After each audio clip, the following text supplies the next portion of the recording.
అందరికీ నమస్కారం. నా పేరు ధ్రువ. కొన్ని విషయాలు మనం విన్నప్పుడు అమితమైన ఆనందంతో పాటు ఆశ్చర్యాన్ని కూడా కలిగిస్తాయి.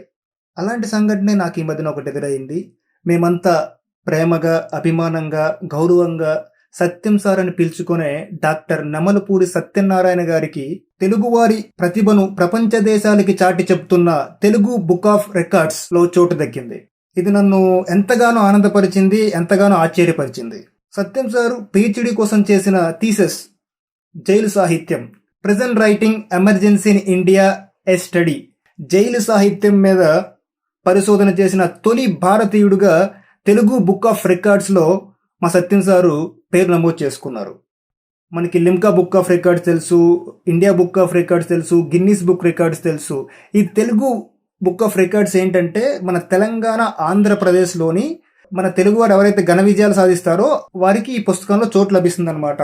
అలా మా సత్యం సార్కి దీంట్లో చోటు లభించింది. నాకెంతో ఇష్టమైన బ్రహ్మశ్రీ చాగంటి కోటేశ్వరరావు గారు, అలాగే ప్రముఖ దర్శకులు దాసరి నారాయణరావు గారు, ప్రముఖ రచయిత సి నారాయణ రెడ్డి గారు, అలాగే ప్రముఖ నటులు రాజేంద్ర ప్రసాద్ గారు, ఇలా ఎంతో మంది ప్రముఖులున్న జాబితాలో మా సత్యం సార్ చేరడం నాకు ఎంతగానో ఆశ్చర్యాన్ని కలిగించింది, ఎంతగానో ఆనందాన్ని కలిగించింది.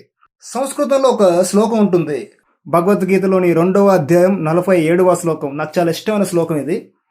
కర్మణ్యే వాధికారస్తే మా ఫలేషు కదాచన మా కర్మ ఫలహేతురుభ్యః మాతే సంగోస్త్వ కర్మణి. దీని అర్థం ఏంటంటే ఏ ప్రతిఫలమో ఆశించకుండా మన సంపూర్ణ శక్తితో ఒక పని చేయడం. ఈ శ్లోకం నేను చదువుతున్నప్పుడు నా మైండ్లో కొన్ని పేర్లు వస్తాయి. కొన్ని పేర్లలో సత్యం సార్ ఒకరు. డాక్టర్ నమలపూరి సత్యనారాయణ సార్ గారు మా ఎలిమెంటరీ స్కూల్ టీచర్. వీరితో పాటు డాక్టర్ గనియా ఢిల్లేశ్వరరావు గారు. వీళ్ళిద్దరూ నాలాంటి ఎంతో మంది విద్యార్థుల జీవితాల యొక్క దృష్టికోణాన్ని మార్చారు. అదే మా అదృష్టం.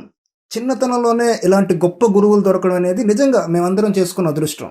అక్కడి నుంచి సారు జీవిత ప్రస్థానం మొదలై ఈరోజు పిహెచ్డి చేసి అసిస్టెంట్ ప్రొఫెసర్గా చేస్తున్నారు. ఈరోజు జైలు సాహిత్యం మీద పిహెచ్డి చేయడానికి సారు ఎంతో మందిని కలిశారు. ముఖ్యంగా భారత మాజీ ఉప ప్రధాని ఎల్కే అద్వానీ గారిని కలిసి 20 నిమిషాలు మాట్లాడారు. అలాగే వెంకయ్య నాయుడు, అప్పటి ఉపరాష్ట్రపతి, ఆయన కలిసి జైలు సాహిత్యం బయట దేశాల్లో ఒక సిలబస్ గా ఉంది, విద్యార్థులు దీన్ని ఖచ్చితంగా చదవాలి అని చెప్పి మన దేశంలో కూడా ఆ సిలబస్ అందుబాటులోకి తీసుకురావాలని ఆయనకి మెమోరాండం సమర్పించారు. అలాగే మనందరికీ సుపరిచితులైన, నిబద్ధతకు నిజాయితీకి మారుపేరైన జేడి లక్ష్మీనారాయణ లాంటి వారి ఎందరినో కలిశారు. భిన్నమైన రంగాల్లో మనం ప్రయాణించినప్పుడు విభిన్నమైన ఆటంకాలు ఏర్పడతాయి. వాటిని అధిగమించి ముందుకెళ్ళడం అనేది నిజంగా సాహసం అనే చెప్పాలి. నేను కూడా ఒక భిన్నమైన మార్గంలోనే ప్రయాణిస్తున్నాను. ఎప్పుడైనా ఎందుకు మనకి ఇది వెనక్కి వచ్చేదో, అందరిలాగే ఓ 5 to 9 జాబ్ చేసుకుందాం, మన పరిధిని మన వరకు తగ్గించుకుందాం అనుకుంటాను. నెక్స్ట్ డే మళ్ళీ సార్ లాంటి వాళ్ళని చూసినప్పుడు లేదు, మనకంటూ ఒక విజన్ ఉండాలి. మన జన్మ సాధారణమైనది కావచ్చు, కానీ మనం సాధించిన విజయాలు అసాధారణమైనవిగా ఉండాలి. పోరాడదాం. ఫలితం గురించి తర్వాత మాట్లాడుకుందాం. ఇందాక నేను సంస్కృతంలో ఒక శ్లోకం చెప్పాను కదా, దానికి ఇదే అర్థం. మనం ఎంత చేయగలం అంత చేయగలం అని చెప్పి నన్ను నేను ఇన్స్పైర్ చేసుకుంటాను. ఎలాగంటే ఇప్పుడు మనకు ఒక కారు ఉందనుకోండి, ఎగ్జాంపుల్కి కారు హెడ్ లైట్స్ అనేవి మనం గమ్యం స్టార్ట్ చేసి నుంచి ఎండ్ దాకా లైట్ పడదండి. మన కారుతో పాటు ప్రయాణిస్తున్నప్పుడు ఆ లైట్ కూడా అలా ప్రయాణిస్తుంది కాబట్టి మనం గమ్యాన్ని చేరుతాం. బికాస్ ఆఫ్ హెడ్ లైట్స్ లేకపోతే మన ప్రయాణం అనేది అంత సాఫీగా సాగదు. మేబీ యాక్సిడెంట్స్ కూడా అవ్వచ్చు. ఆ హెడ్ లైట్స్ ఏవైతే ఉంటాయో అవి స్ఫూర్తి. నాలాంటి వాళ్ళకి సత్యం సార్ లాంటి వారు స్ఫూర్తి. మరి సత్యం సార్కి ఎవరు స్ఫూర్తి? స్వామి వివేకానంద, డాక్టర్ అబ్దుల్ కలాం. సార్కి నరాల్లో స్వామి వివేకానంద ఉంటారు. వాళ్ళ అబ్బాయికి కూడా వివేకవర్ధనే పేరు పెట్టుకున్నారు. అలాగే స్వామి వివేకానంద, డాక్టర్ అబ్దుల్ కలాం గారి యొక్క స్ఫూర్తిని విగ్రహాల రూపంలో ముందుకు తీసుకెళ్తా ఉన్నారు. వాళ్ళ సొంతూరులో అయితేనేమి, చుట్టుపక్కల గ్రామాల్లో అయితేనేమి అదొక మోటివేషన్గా ముందుకు తీసుకెళ్తున్నారు. అదొక గొప్ప కార్యక్రమం, గొప్ప ఆలోచన. అలాగే సార్ చదువుకున్న పాఠశాలలో డాక్టర్ అబ్దుల్ కలాం విగ్రహాన్ని ఏర్పాటు చేశారు. అలాగే సొంత ఊరిలో స్వామి వివేకానంద విగ్రహంతో పాటు లైబ్రరీ కూడా ఏర్పాటు చేశారు.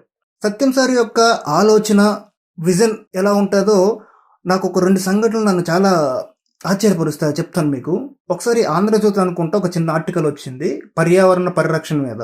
అది నేను ఒకసారి చదివాను ఆర్టికల్. ఇప్పటికీ దానిలో నాకు గుర్తుంది. ఏంటంటే మనమే తప్పులు చేసేసి, మనమే పర్యావరణం నాశనం చేసేసి, మనమే పర్యావరణ పరిరక్షణ ఎలా చేయాలని మళ్ళీ ఆలోచిస్తాం. ఆ లైన్ విన్నప్పుడు ఆ సార్ యొక్క ఆలోచన విధానం ఎంత గొప్పదో నాకు అర్థమైంది.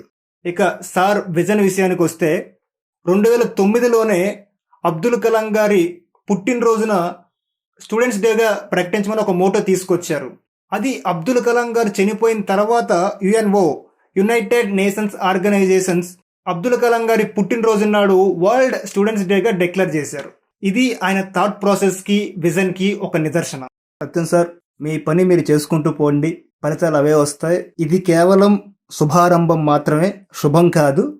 సో మీరు జీవితంలో ఇంకా ఎన్నో సాధిస్తారు, ఎన్నో సాధించాలని మనస్ఫూర్తిగా కోరుకుంటున్నాను. మీరు సాధించిన విజయాలు ఎంతో ఆనందపడతాను, గర్వపడతాను, స్ఫూర్తిగా తీసుకుంటాను. నేనే కాదు, మీ విద్యార్థులంతా తీసుకుంటాం. నాకున్న తెలివి మేరకు నేను సత్యం సార్ గురించి మాట్లాడాను. ఏమైనా తప్పులుంటే క్షమించండి. సత్యం సార్ గురించి మాట్లాడాలంటే ఎంతసేపు అయినా మాట్లాడవచ్చు. ఎన్నో మెమరీస్ ఉన్నాయి. ఆయన ప్రయాణం ఎంతో స్ఫూర్తిదాయకం. ఇలాగే మీ జర్నీ అద్భుతంగా, అమోఘంగా సాగాలని అనుకుంటాను సార్. నేను చెప్పిన 4 మాటలు ఎంతో ఓపికగా విన్నందుకు ధన్యవాదాలు తెలియజేస్తూ జై హింద్, జై భారత్.